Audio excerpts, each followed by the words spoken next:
Hello everyone, it's Linen. Welcome to the channel. Today I want to talk about books about the goddess, or where you can find her, okay? And I want to refer to the video that I did in the beginning of the year where I talked about this being the dark goddess year, because I feel her rising, and I feel it in so many other places as well, like not just YouTube, but in so many other social media spheres. I see her kind of rising, and I think she's got a message for all of us. So I thought I would put this video out for books that I've read and I've liked on the goddess in a total sense, and some about some specific goddesses that I particularly like or work with or whatever.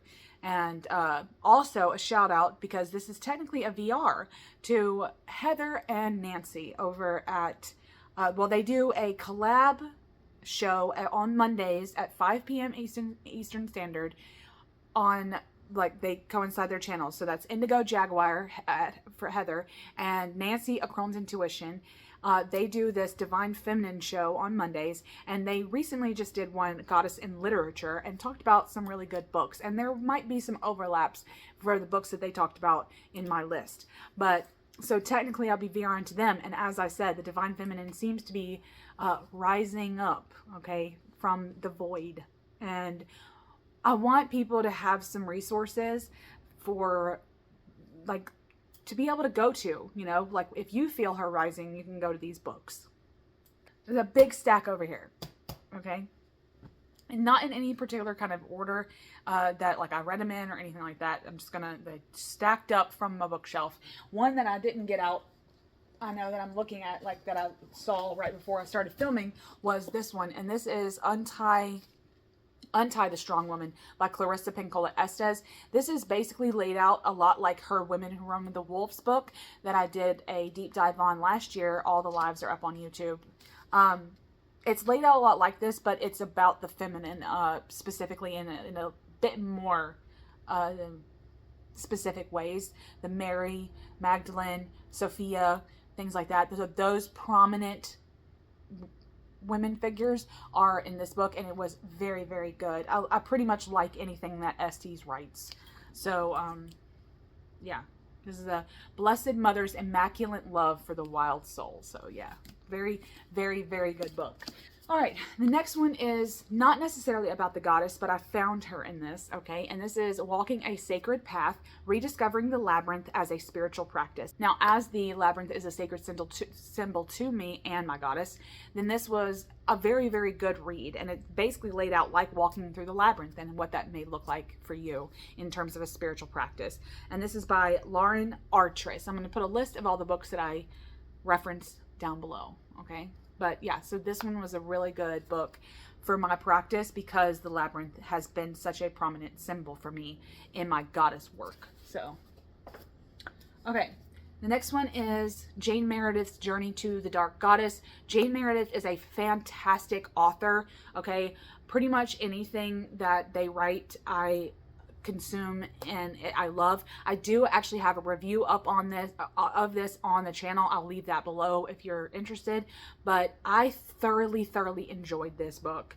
I was a late bloomer when it came to this book. I didn't get it until a few years ago, and it's been out for a while and so many people loved it, and I just like never was called to get it. So I must have gotten it at the right time for me. But yeah, so Jane Meredith's Journey to the Dark Goddess, How to Return to Your Soul. It's laid out like a catabasis, like a journey to the underworld, and using myths and symbols and stuff like that. And I found the goddess, and I found a lot of good things that I added to my practice. So pick it up. It's really good. Okay. Then for a little bit more of a scholarly academic take, I picked up Dancing in the Flames by Marion Woodman. Now, Marion Woodman is another great author that I like. She's a Jungian analyst, so she comes at this from a little bit more of a psychological perspective, which I love. The dark goddess in the transformation of consciousness. So This was a really, I mean, as you can see, I've got tabs galore in it. I loved it. It was really, really good. Now, I do want to put a caveat here, okay, for some of these older texts. When you're talking about the goddess and when you're talking about the divine feminine, so many of the earlier books that are out, they have and with so many rights, okay, but they have somewhat of a man-hating, almost feminist take in a lot of the books that you'll read, like The Chalice and the Blade, When God Was a Woman by Merlin Stone, and the Cosmic Earth Mother. I think that's by Monica Zhu. All of them were really good, but they didn't make this list because they were a little bit more feminist, not necessarily anti-patriarchy, but anti-man. And so some of those I didn't get a lot out of because it just doesn't go with the times that we're in. So those didn't make the list. But if you want them, I'll put them in the list that I put in the description box. So, but anyway, this one was really, really good. And it did take me through a journey with the goddess and consciousness. Now, this one's not necessarily a book, okay, but I wanted to include it on this list. This is a reference material. This is Barbara Walker, the famous author of the famous creator of the Barbara Walker Tarot. And she's made some knitting books. She's done a lot of stuff. She actually has a few of these reference books out, but I picked up Women's Dictionary of Symbols and Sacred Objects. And this is a really good, like, laid out like a dictionary of the objects and the symbols and stuff, and a little bit of some text that would go along with the goddess work and divine, I would say not only goddess but divine feminine. And I got a lot out of this. I use a lot of the symbols in this, and some of them are really ancient, so that's good. So it's just a good reference material, you know, like to have on the shelf and to reference like you would a thesaurus or a dictionary. Okay, now this one was one of the first books that I ever got that I would say I found the goddess in, and that is Spiral Dance by Starhawk. I know that Heather over at Indigo Jaguar mentioned this in her video as well, but it's a rebirth of the ancient religion of the great goddess. Now, as I understand it, Starhawk is part of the fairy tradition. I believe she was Wiccan at one point, but her traditional witchcraft, it looks a little bit different than mine, but I still managed to get a lot out of the Spiral Dance. It felt like going into the spiral. It felt like kind of like going down a drain, you know, and reading this, I still go and read it because the prose is so good. No one beats Starhawk with the prose when it comes to talking about the goddess. Maybe Jane Meredith, but they both have really great prose, and it's just like when you're reading, it's just like a poetic journey. So Spiral Dance, to me, even if it's in a lot of the ways it can be considered outdated, you still are going to be able to get a lot of it out of this for the goddess. Okay, then our very own tarot mother, Rachel Pollack. Not a lot of people know this, but she wrote The Body of the Goddess, okay? Now, I bought this when I bought the Shining Tribe Tarot, which is Rachel Pollack's, like, drawn tarot. I've gotten so much out of that tarot deck and its book. Its book is about the same size as this, okay, in terms of a compilation. But I got so much out of this. This book, Sacred Wisdom in Myth, Landscape, and Culture, was very well researched, very well written. I could expect nothing less from Rachel Pollack, okay? The religion of the goddess is currently enjoying an exuberant revival. This is like, of course, it's coming up again. The revival is coming up again this year, okay? With many people taking the time to find out about the various forms goddess worship once took and is again taking today. And even though this was probably written in the 90s, early 2000s, I feel it again. I feel the revival. I feel her rising, and I feel like the body of the goddess. She kind of touches on this in like the parts of the body and how like the hill could be the breast and things like that. And it's very, you can contribute it to a pagan practice, not necessarily a goddess practice, and it would still give you a lot of good insights. So I really recommend this one. Okay. Then the next one is Women's Pilgrimages to Sacred Places. Now, as someone who I would say is a wanderlust fiend, don't get to travel a lot, but I always wanted to, and I always tend to like to watch things about people doing retreats and getting to travel to sacred places. But this book is called Earthwalking Sky Dancers, and it is literally about certain pilgrimages that certain people have taken. And it's kind of laid out like an anthology, like you're hearing accounts of several people that, you know, from women that go on pilgrimages to sacred places. And I found the goddess here. I found her because reading up on what someone's journey looks like, an actual journey, an actual pilgrimage, that someone has left their home to seek out the promised lands, you know, the goddess promised lands. It's just so good. It was just really good because some of these, they talk about listening to Gaia in the Pacific, Asia, and Africa. We go to Death Valley in North, Central, and South America. There's just so many really, really good journeys. Like, we get to journey with these people and go on the pilgrimages with them. And so for the wanderlust person in me, this was really, really good. And I did find the soul of the goddess by going on, like, reading the journeys with the women that wrote the essays. Now, one of the books that I worked through a few years back, probably 3 or 4 years back now, was the Magdalene Mysteries.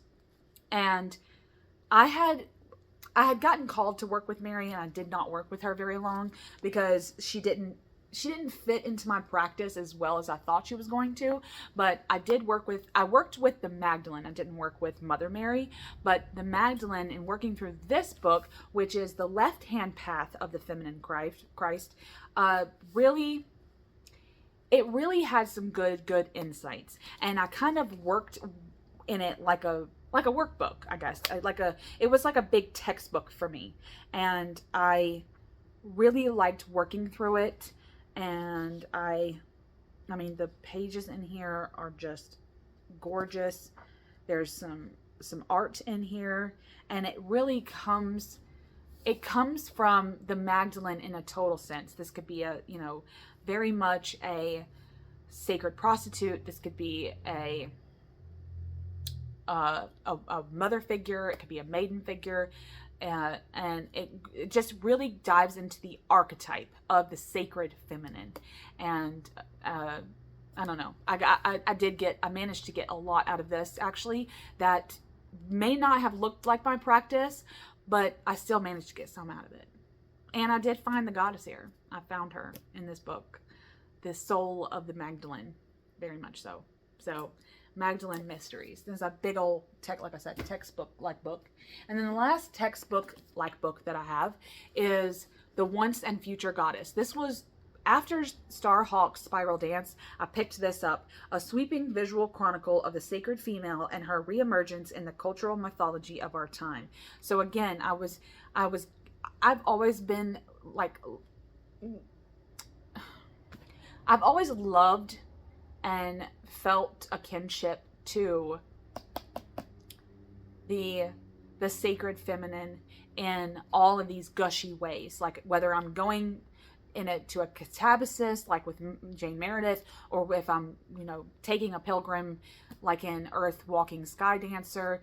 I just love reading and researching about heroines, guides, and goddesses, and the sacred feminine, the divine feminine, the dark feminine, whatever. So, but this is a very old book. I think it's probably, when was this written? 1989. Okay, so it's pretty old. It's been on the market for a long time. I managed to pick this up at Thrift Books. So Thrift Books is my go-to for books like this that are pretty much out of print, that might not be readily available on Amazon.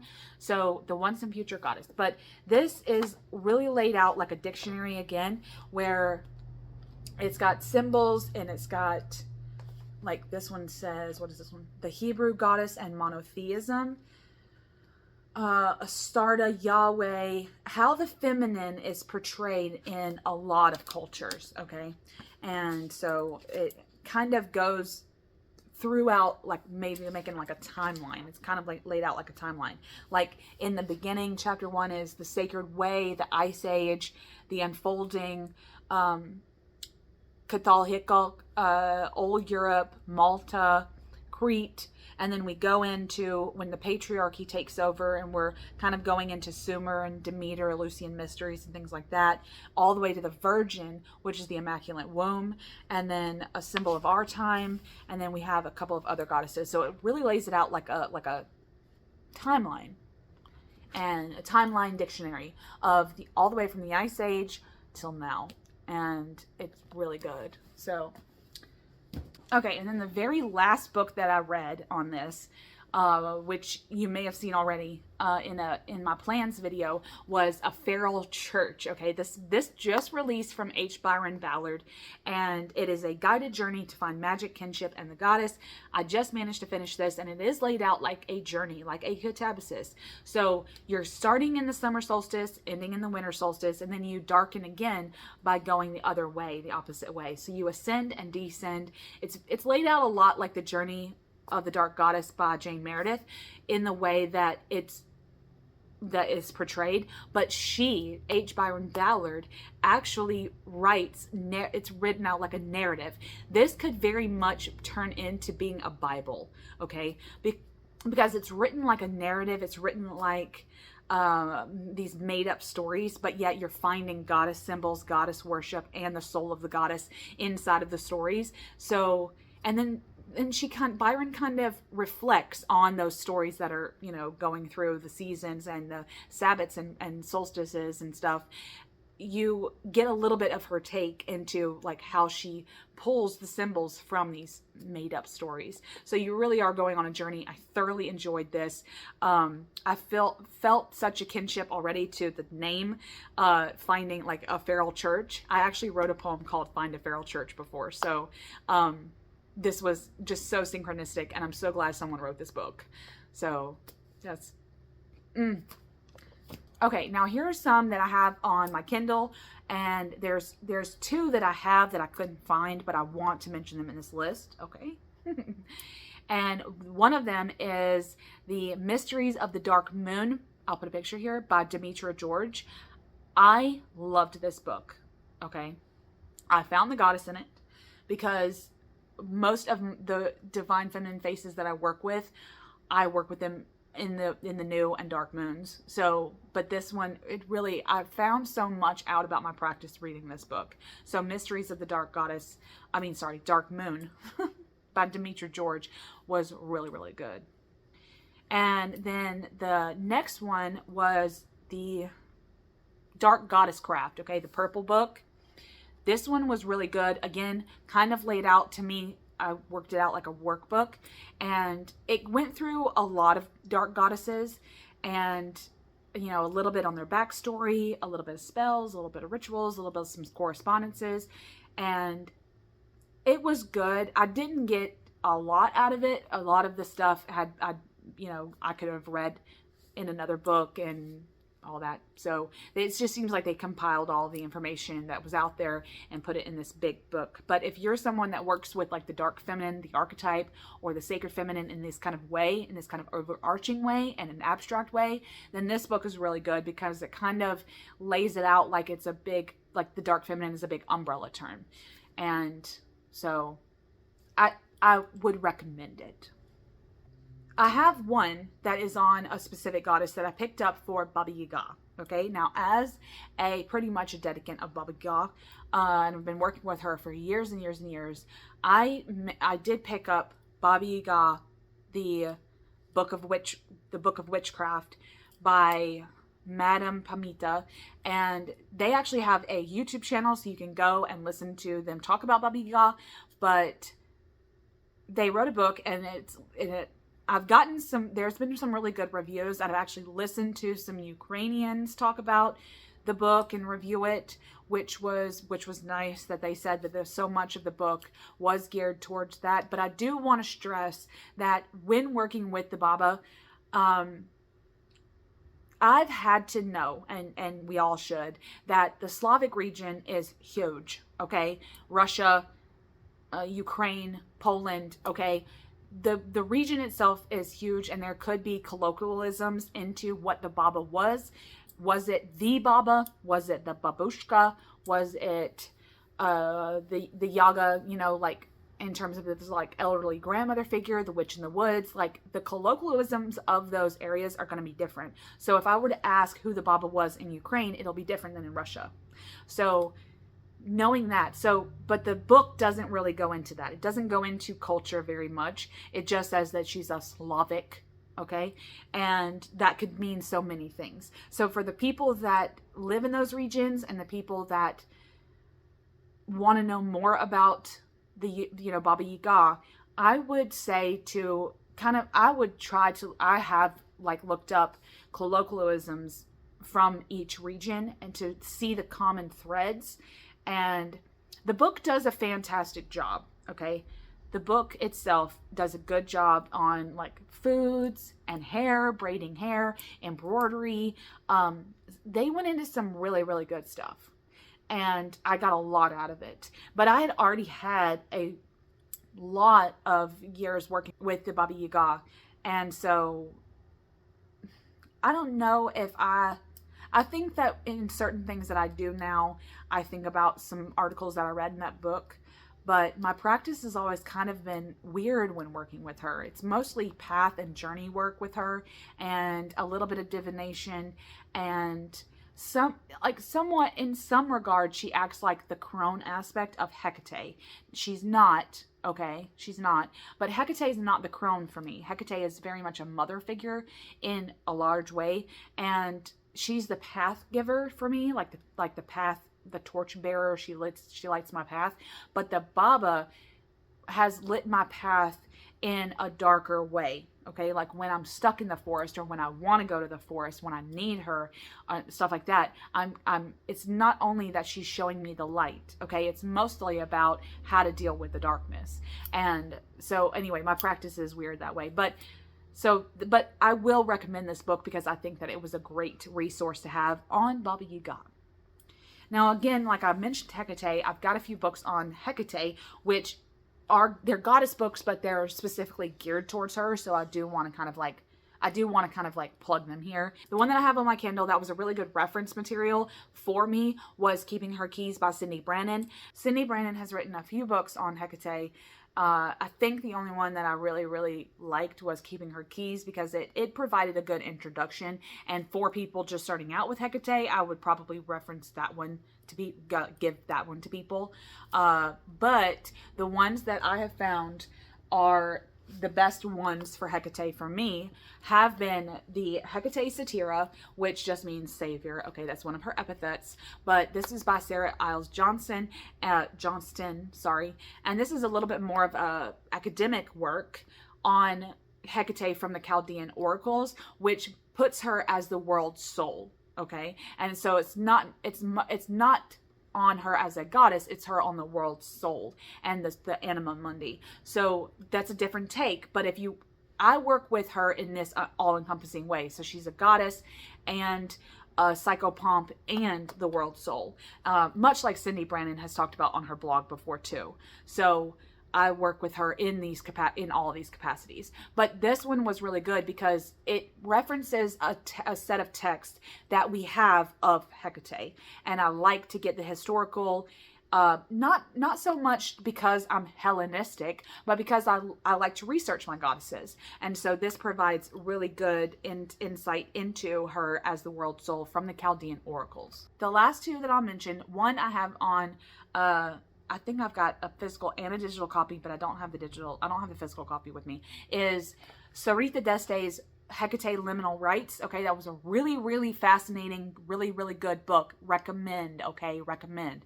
But the one I have that I love the most about Hekate from her, that is actually about Hekate, it's not an anthology of a whole bunch of people. While those are really good, Keys to the Crossroad and Her Sacred Fires are really good anthologies that are plugging from a whole bunch of people's accounts of working with Hekate. But if you want something on like that's more informational about Hekate, then I definitely recommend Circle for Hekate.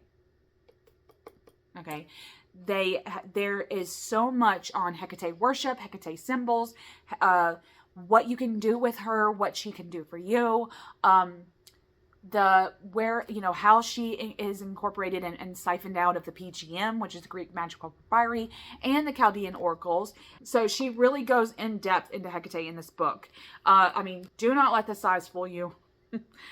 There's so much information in this book, and I love it and reference it a lot. It prevents me from going through the PGM myself and looking up Hekate through like those 400 pages. And it prevents me really from going through the Chaldean oracles myself, which the Chaldean oracles in and of themselves are really good, really fascinating. So if you want to pick that up, that's also a good reference. But for Hekate, the best book in my opinion is Circle for Hekate, because I don't want someone to tell me what their practice looks like, or hey, you can work with these colors or these symbols or whatever. I want to kind of map out my own practice, and this book acted like information that was given to me about Hekate, and I made up my own practice going off of that information. So, and so many other books out there about Hekate did not hit the mark, because they were pretty much telling me like what I should be doing, not what I like, not to feel into it and stuff like that. So I didn't really appreciate that. I appreciate stuff like this, where you go through her story, go through her historical accounts, and you can kind of make up your own mind about how you need to work with, your goddess. Yeah, this one. Okay, so that was it. That was some goddess books. I hope you got something out of it, and I hope that you found some new ones that you weren't already privy to. And if you have any other recommendations that I have not mentioned, leave them below, okay? We would love some more recommendations. We're all wanting the resources, okay? I hope you're having a magical day. Much love.